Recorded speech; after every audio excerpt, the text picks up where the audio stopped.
Assalamualaikum warahmatullahi wabarakatuh.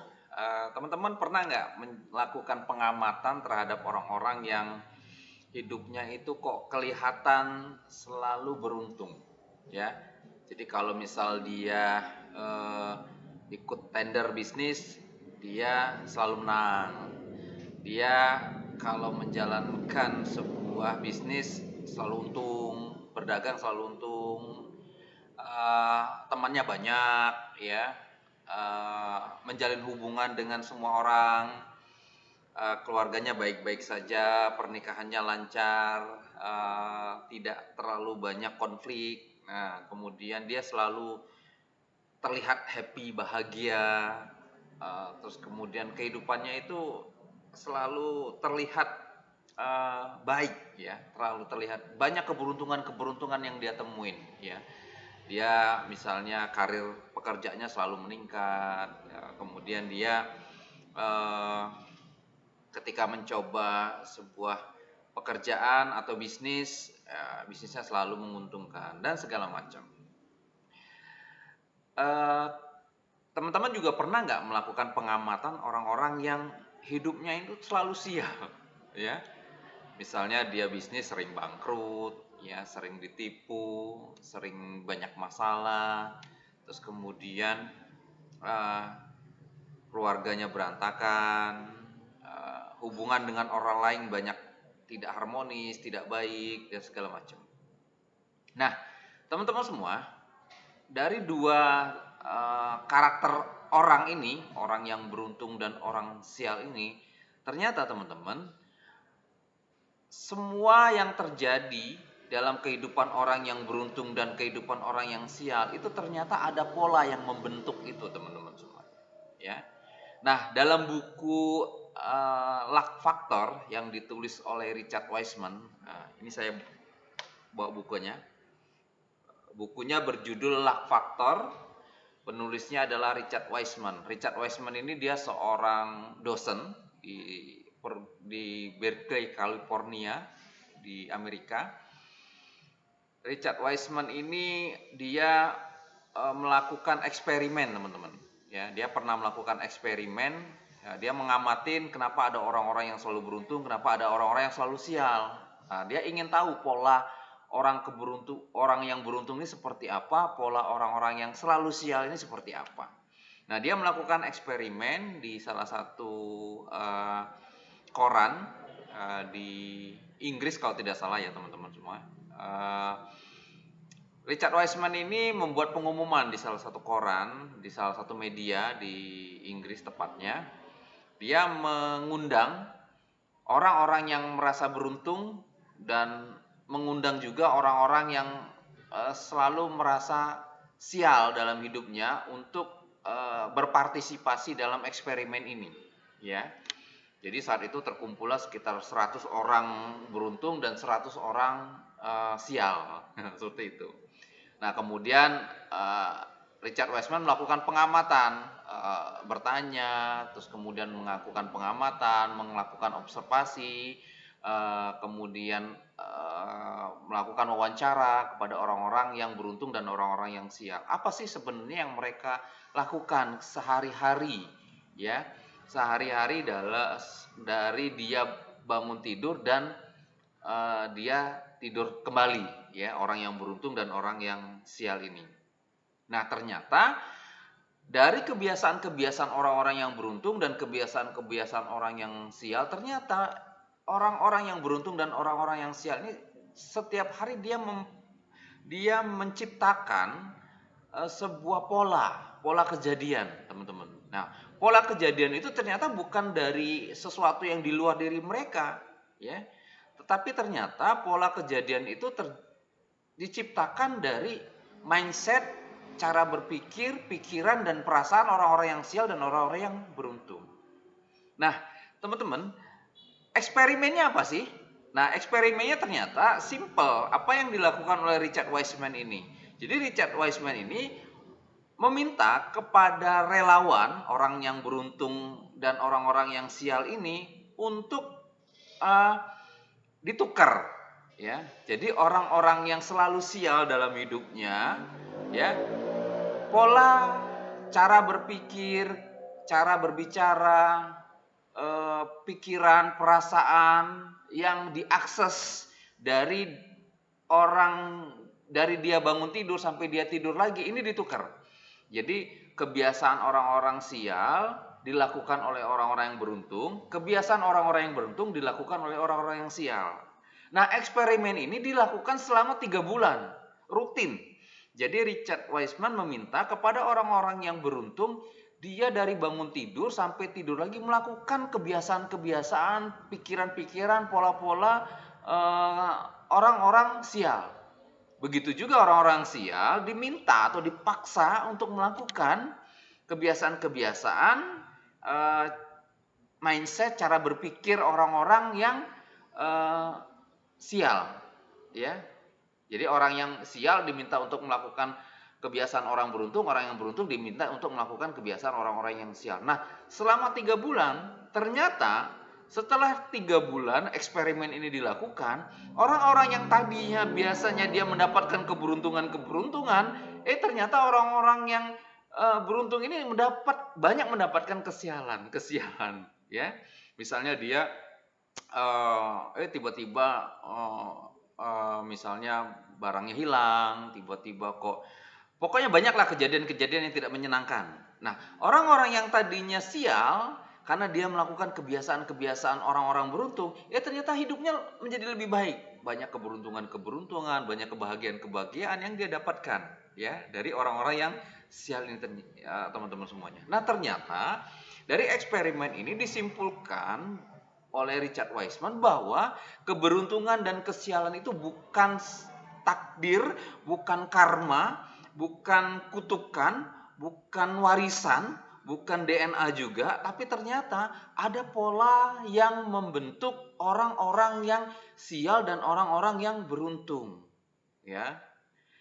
Ada pola yang membentuk orang-orang yang sial dan orang-orang yang beruntung. Nah, apa polanya teman-teman semuanya? Ternyata orang-orang yang beruntung ini, dari eksperimen ini disimpulkan bahwa orang-orang yang beruntung adalah orang-orang yang dia menjalani hidup itu easy going atau sersan, serius tapi santai. Ya, jadi coba teman-teman amatin, orang-orang yang dia beruntung, dia sukses, dia lancar rezekinya, dia bahagia, dia hubungan dengan orang lain baik, orang-orangnya itu rileks menjalani hidup, ya.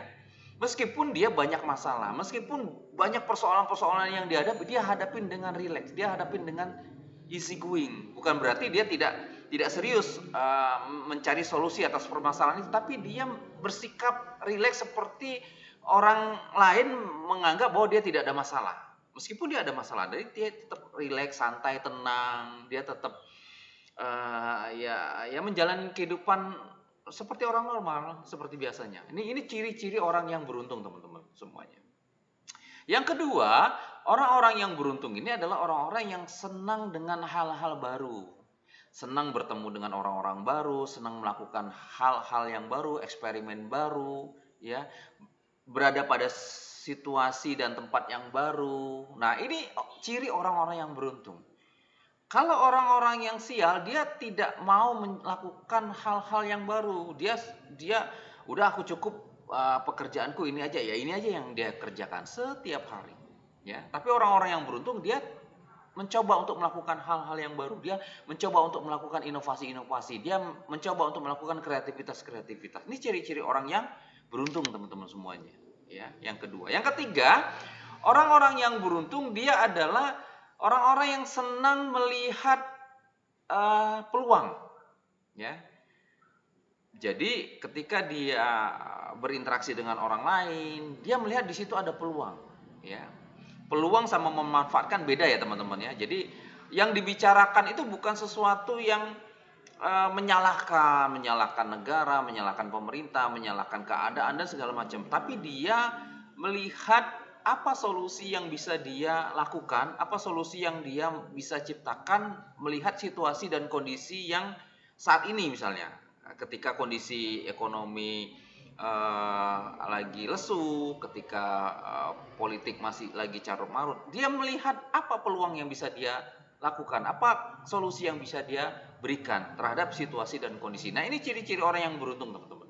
Ya, ciri-ciri orang. Nah, yang keempat adalah orang-orang yang beruntung adalah orang-orang yang senantiasa berada pada situasi yang tepat dan bertemu dengan orang-orang yang tepat. Ya, berada pada situasi yang tepat dan bertemu dengan orang-orang yang tepat. Ya, maksudnya apa, teman-teman?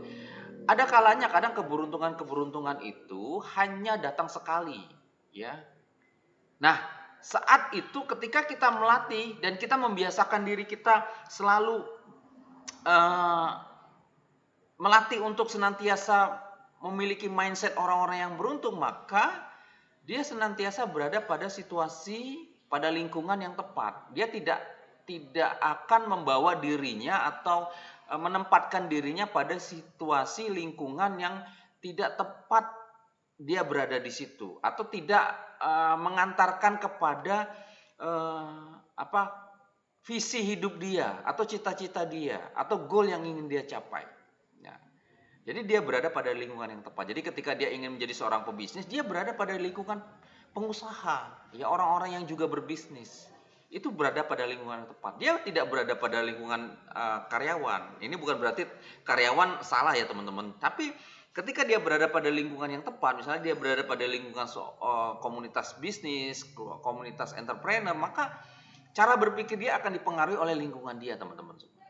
Dan bertemu dengan orang-orang yang tepat. Orang-orang yang tepat apa? Orang-orang yang senantiasa mendukung dia, ya, senantiasa punya chemistry yang sama, vibrasi yang sama, cara berpikir yang sama, ya, dan juga bisa bekerja sama tentunya. Nah, jadi ini yang keempat adalah orang-orang yang beruntung adalah orang-orang yang senantiasa berada pada lingkungan yang tepat dan bertemu dengan orang-orang yang tepat. Nah, ada satu contoh, teman-teman semuanya. Ya, teman-teman mungkin di era tahun 80-an, tahun 90-an, ya, yang suka sepak bola nih, ada pemain striker yang cukup terkenal di era itu bernama Filippo Inzaghi. Ya, Filippo Inzaghi ini pernah bermain di AC Milan, pernah bermain di Juventus. Ya, saya terakhir tahunya Filippo Inzaghi ini terakhir dia klubnya adalah di Juventus. Nah, Filippo Inzaghi ini seorang striker, teman-teman. Ya, artinya dia berada di posisi depan, ya, posisi penyerang. Nah, tapi Filippo Inzaghi ini terkenal sebagai striker yang malas. Maksudnya apa? Dia itu jarang berlari sana sini mengejar bola seperti pemain-pemainnya, pokoknya sampai dia kelelahan, dia sampai terjatuh-jatuh, dia sampai berkeringat. Enggak. Filippo Inzaghi ini dia bermain di wilayah dia saja, di wilayah striker, ya. Karena memang ya wilayah tugas dia mencetak gol karena dia seorang striker, ya. Tapi kan kita lihat juga ada juga ya striker yang kadang turun ke belakang, kadang ke tengah, kadang ke kemana-mana gitu bermainnya, teman-teman semuanya. Nah, meskipun Filippo Inzaghi ini mendapat julukan striker pemalas, ya, artinya dia jarang lari ke sana sini, tapi dia adalah striker yang sangat produktif saat itu. Ya, dia setiap pertandingan dia selalu mencetak gol. Ya. Hampir setiap pertandingan dia selalu mencetak. Bahkan dia pernah mendapatkan top skor, meraih top skor dalam sebuah liga di Italia saat itu. Nah, ketika ditanya sama wartawan, Mr. Inzaghi, ya, apa yang membuat Anda itu dikenal sebagai striker pemalas, tapi Anda itu seorang yang produktif, ya, mencetak gol, ya.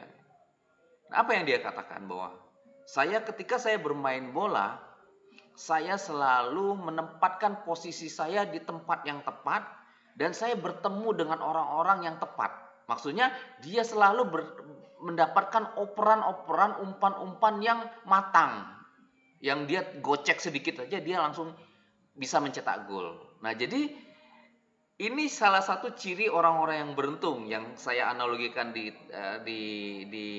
depan tadi, di awal tadi, teman-teman semuanya. Artinya apa? Filippo Inzaghi ini adalah dia selalu berada pada situasi tempat yang tepat dan dia bertemu dengan orang-orang yang tepat sehingga dia bisa mencetak gol. Nah, jadi teman-teman semuanya,